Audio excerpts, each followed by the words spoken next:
Ang sagot sa tanong na tayo ba'y nag-iisa sa universo ay maaaring ipaliwanag ng Dark Forest Theory.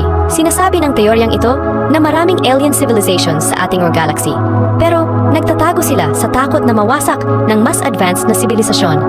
Ito ang dahilan kung bakit hindi pa natin natutuklasan ang mga palatandaan ng alien life. Isipin mo na nagda-diving ka sa itaas ng coral reef.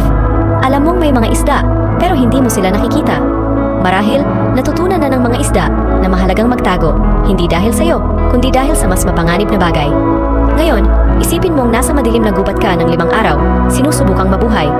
Sa huling araw, makakakita ka ng kakurasiyang, kasi kakakakika ng alien species na katulad mo. Hindi ninyo alam ang intensyon ng isa't isa, at ang unang kikilos ang may advantage.